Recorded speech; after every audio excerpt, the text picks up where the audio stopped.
Hey, welcome to Texas Football Talk. I'm your host, Jaray Bledsoe. Once again, joined by my brother Clint in this episode, a 22 commitment corner, Jaray Bledsoe, defensive lineman out of Marlin, Texas. How you doing, brother? Hey, pretty good, man. The recruits continue to roll on in, man. So definitely when you're talking about either offensive line or defensive line guys, you can't go wrong, man. Those are where it all starts, is in the trenches, man. You're talking about a guy in Jaray Bledsoe, 6'4", 270 pounds, out of small town, Marlin High School in Marlin, Texas, right outside of, right outside of where you live at, near Temple, Killeen area. I know you were talking about probably going to see him play. Currently about a 94 grade, according to 247. The 22nd best defensive lineman in the country, number 23rd in the state of Texas. 14 total offers. I think those total offers probably been a little bit higher. I think he was dealing with some school issues and transferring from school to school to school. But committed to University of Texas over A&M, Alabama, Florida, man. A couple of SEC schools there. As a junior, 104 tackles, 17 tackles for loss, 2 sacks, forced fumbles. Hell, he can stop the run, or hell, you hand the ball to him, he can actually run it himself. 158 rushes for 1,259 yards, 29 touchdowns. If anybody remembers Chris Wadley, rumbling, jumbling down the field, this guy, if you go back and watch his film, it will definitely remind you of that.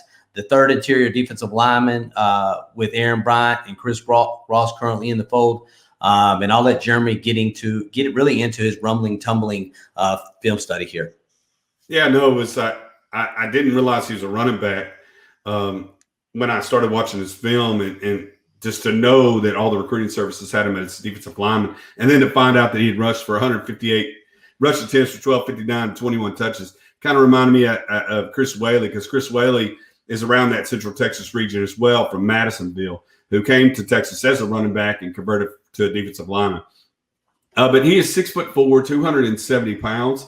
Like Clint said, small town kid out of Marlin. Last year, he played at Brenham High School, which is just up the road as well. As he comes to Texas, I see him being a strong side defensive end in college, or defensive tackle. Again, 6'4", 270. Put some weight on his frame, get him up to that 310-pound area. He's probably a defensive tackle. But in Pete Kwiatkowski's versatile scheme, and you'll find that we talk about with just about every defensive lineman that this 22 class has brought in, you can probably see him in many different fronts, 3-man front, 4-man front, very many positions, because that's what Pete Kwiatkowski's looking for, is versatility. Again, like most of the other guys in the class, impressive off the snap. But again, he was out of nowhere. Like I knew Texas had interest in Jaray Bledsoe, but I don't think anybody knew that he was going to commit this past week. But yeah, like you said, he's 22nd graded defensive lineman, and it shows on film. Shows that same speed utilized to chase down quarterbacks and running backs. So again, he shows that running back speed with that 270-pound frame and mauls people.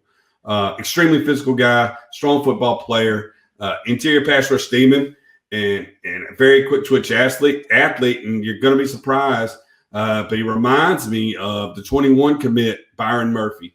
Again, I know Byron Murphy played at DeSoto, and Jaray Bledsoe's playing at Marlin, a lower classification. But if you watch his film, and which I did, you're going to see a whole lot of Byron Murphy tendencies from last year's class. So if we got a Byron Murphy package in Jaray Bledsoe, the way we hear that Byron Murphy's performing this fall, we ought to be awful happy to have Jaray Bledsoe. Your thoughts on his film, Clint? You call him, you said mauler, extremely physical. In my notes, I have violent.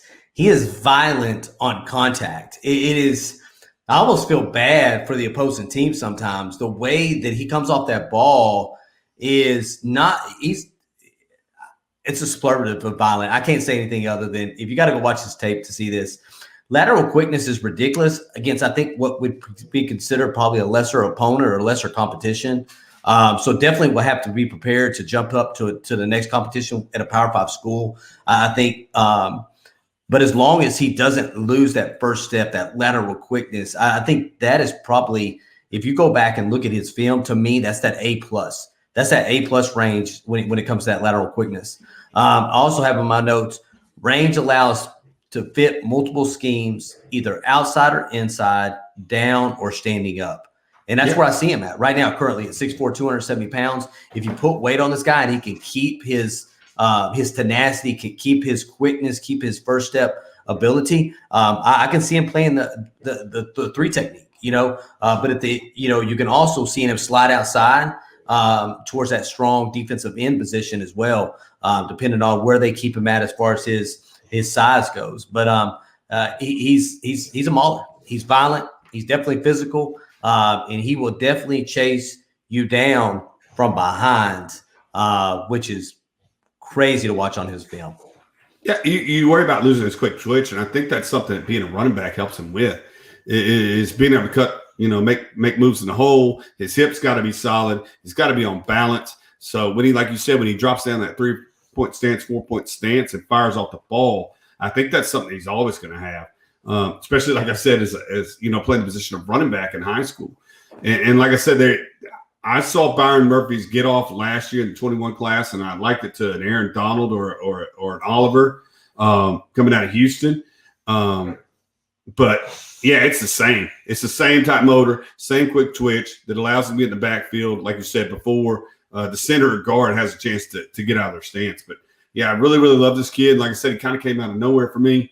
And just excited to have him, on the class. And you're beating the likes of Alabama, A&M, and Florida for continue to beat those SEC teams that you're going to be playing in a couple of years for these defensive linemen.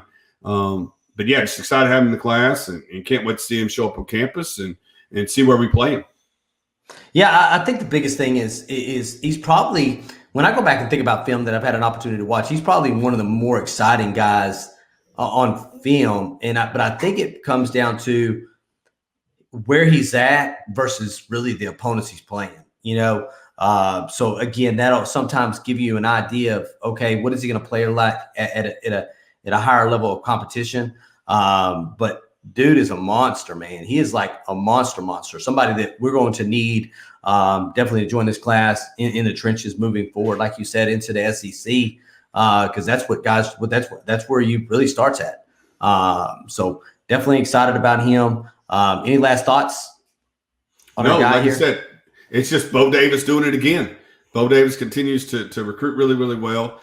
Again, the previous podcast we talked about Aaron Bryant, the kid from South Haven, Mississippi. Again, another interior guy with position versatility, and Jaray Bledsoe. So he just keeps doing his thing. And I got to think that this defensive line class is pretty close to getting filled at this point. But yeah, no, just excited to have him. Excited to see, like you said, that jump from low classification Texas high school football to the University of Texas. And like I said, kind of similar to 𝗣𝗓𝗏 Sweat out of Huntsville, smaller town guys. I know it's a college town, so it's not as small as Marlin, but Central Texas guys who come to the 40 acres, very athletic and do their thing. It's funny because you brought that up because we had talked about him before, and you said Byron Murphy, and when I looked at his film, that's one of the guys I brought up was 𝗣𝗏𝗏 Sweat. When you look at 𝗣𝗏𝗏 Sweat, and I think over the next this year and the next year, when you're looking at 𝗣𝗏𝗏 Sweat and what his upper trajectory is to go to the NFL, which I think is very, very high, I think you see the same thing from him as well. So definitely excited about this, man. If you like this content, please hit that like button. If you have not subscribed to our channel, please hit the subscribe button. You can find us on Facebook at Texas Football Talk, on Instagram at Texas Football Talk, and on Twitter at Texas Football Talk. Every Thursday, we're going to publish what we call the overtime on our podcast. You can find us at Texas Football Podcast with the Pigskin Podcast Network. You can find us on Spotify, Apple, Stitcher, or any other podcast platform that you use. Just go in there and type in Texas Football Talk. If you like it, please hit that follow button.